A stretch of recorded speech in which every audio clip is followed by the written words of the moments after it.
에베소서 6장 21절에서 24절 말씀입니다.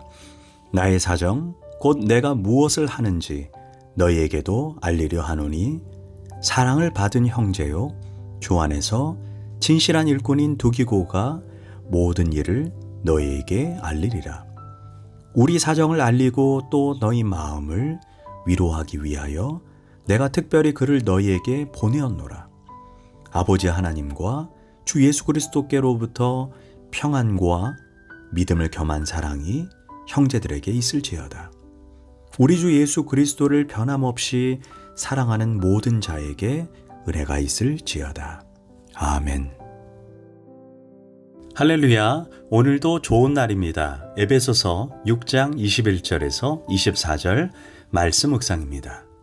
오늘은 바울의 마음 그리고 축복이라는 제목으로 말씀을 나누도록 하겠습니다.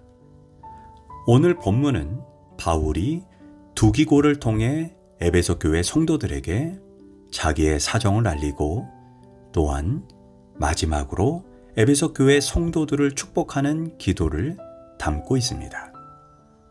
지금 바울이 감옥에서 에베소서를 쓰고 있기에 에베소 교회 성도들은 바울을 걱정하고 그를 위해 간절히 기도합니다. 로마 감옥은 워낙 비참할 뿐 아니라 가장 무서운 것은 그가 언제 어떻게 처형을 당할지 알 수 없는 상황입니다. 그래서 두기고를 통해 소식을 전해 너의 마음을 위로하기 위함이다 라고 말합니다. 그런데 중요한 것은 바울이 자기 사정을 직접 말하고 있지 않습니다. 가령 내가 지금 어떤 형편에 있다. 또 언제 죽을지 모른다. 지금 아무래도 위험한 것 같다. 이렇게 자신의 입으로 말하지 않습니다. 단지 두기고가 가서 내 사정을 말해줄 것이다. 그렇다면 그 바울의 의도가 무엇입니까? 나의 사정은 그리 중요하지 않다는 뜻입니다. 내가 걱정하는 것은 교회요, 하나님의 나라, 하나님의 사업이지 나의 살고 죽고가 중요하지 않다. 그리고 감옥이 얼마나 불편한지 그것은 걱정거리가 아니다라는 것입니다. 여기에서 바울의 마음을 알 수가 있습니다. 언제나 사랑은 자기 처지를 생각하지 않고 내가 사랑하는 대상, 다른 사람의 처지, 다른 사람의 마음을 먼저 생각합니다. 내 사정 구구절절하게 다 알릴 필요가 없습니다. 나의 어려운 사정을 일일이 말해 그 짐을 상대방에게 지우는 사람은 성숙하지 못한 사람입니다. 듣는 사람은 마음의 부담을 느끼고 상대방의 걱정을 떠안게 되는 것입니다. 그런 의미에서 우리는 모름지기 좋은 이야기는 해야 하지만 좋지 않은 이야기, 사정, 걱정, 근심은 말하지 않는 게 지혜입니다. 말한다 해도 사실 해결되는 것도 아닙니다. 바울이 지금 감옥에 있으면서 사정이 사실 얼마나 어렵겠습니까? 그러나 아무것도 말하지 않습니다.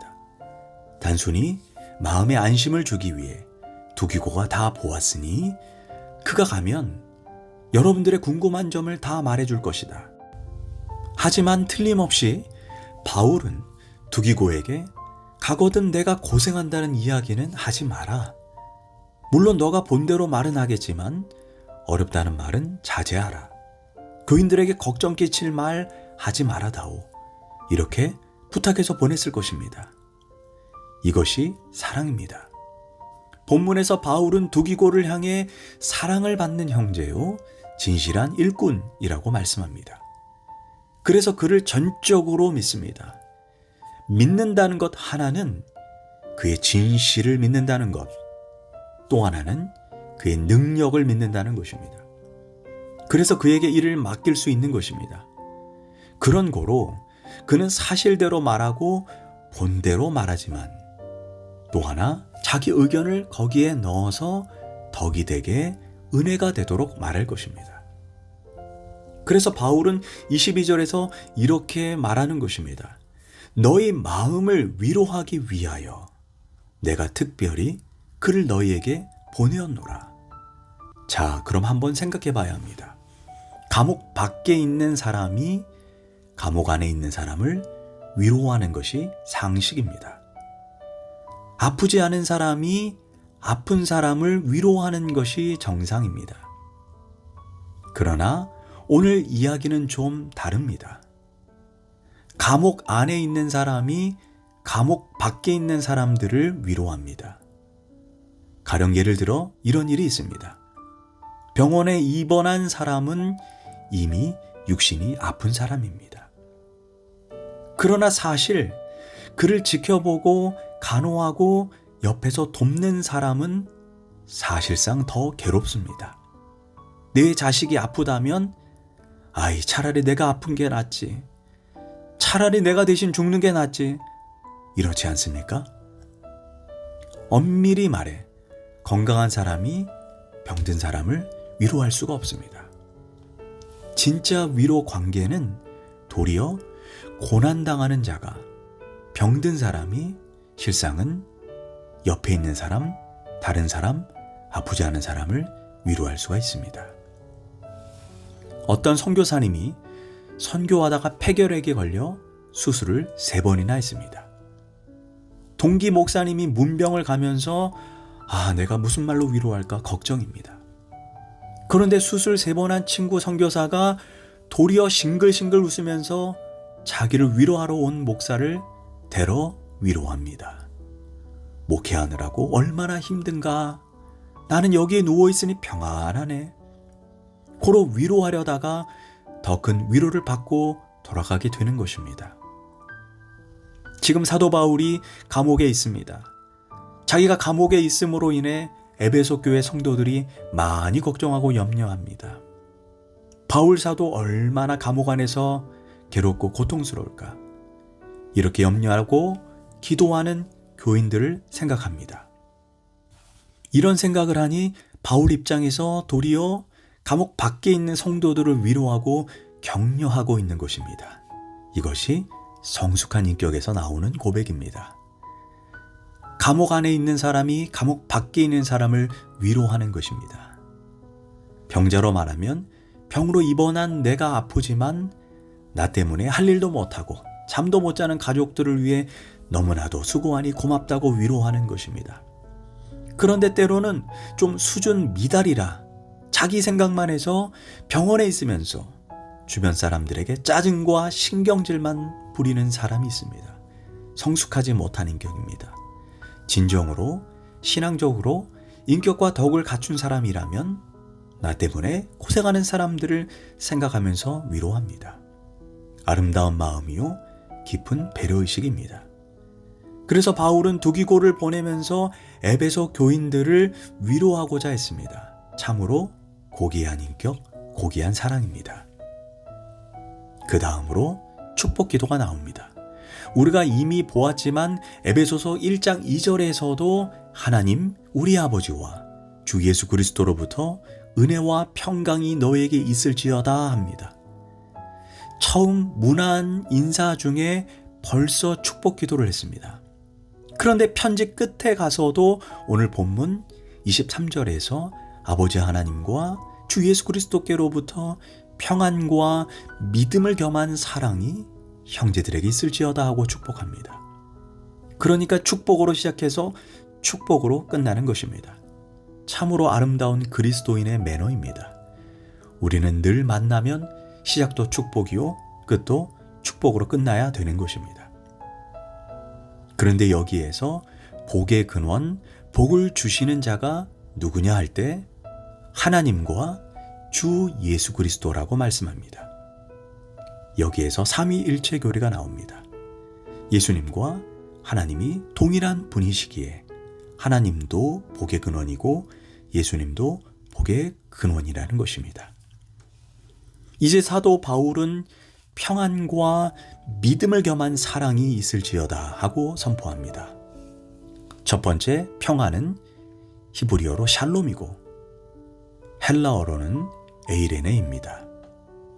유대인들은 샬롬은 인간이 만들어내는 것이 아니라 하나님이 전적으로 주실 때만 누리는 마음이 평강이라고 말합니다. 저는 이런 분을 본 적이 있습니다. 사업이 망하게 되고 자녀가 갑작스럽게 죽게 되고 죽을 병에 걸렸는데 흔들림이 없이 평안해 보이는 분을 보았습니다. 그분께 왜 이렇게 평안해 보이시죠? 그분들의 대답은 한결같이 나도 모르겠습니다. 내 마음에 기쁨이 샘솟아 오르니 나도 모르겠습니다 라고 고백합니다. 그런데 반대로 부자들이 밤마다 잠을 자지 못합니다. 돈을 잃을까봐, 명예가 사라질까봐, 병으로 죽을까봐. 이 시대의 가장 큰 문제가 정신적인 우울증의 문제입니다. 우울증 문제로 수많은 사람이 물질적인 풍요와 번영, 인기, 권력을 누리지만 안타깝게도 마음에 평안이 없어 자살로 생을 마감합니다. 세상 사람도, 연예인도, 교회 다니는 사람도, 목사도 자살합니다. 샬롬은 오직 하나님으로부터 임해야 합니다. 두 번째가 바로 사랑입니다. 믿음을 겸한 사랑. 이는 하나님으로부터 오는 사랑이라는 의미입니다. 사랑은 하나님이 주시는 선물입니다. 우리가 남편을 사랑하든 아내를 사랑하든 아이를 사랑하든 친구를 사랑하든 성도를 사랑하든 진실한 사랑은 인간이 만들어내는 것이 아닙니다. 하나님께서 주시는 선물입니다. 이처럼 평안, 믿음을 겸한 사랑, 이 모든 것 하나님이 주셔야 누리게 되는 것입니다. 이제 마지막으로 우리 주 예수 그리스도를 변함없이 사랑하는 모든 자에게 은혜가 있을지어다 하고 축복합니다. 예수님을 변함없이 사랑하는 자에게 은혜가 임한다는 것입니다. 요한계시록 2장 1절에서 에베소 교회는 엄청난 칭찬을 받았습니다. 수고하고 인내하고 이단을 분별하고, 그러나 안타깝게도 한 가지 책망을 받습니다.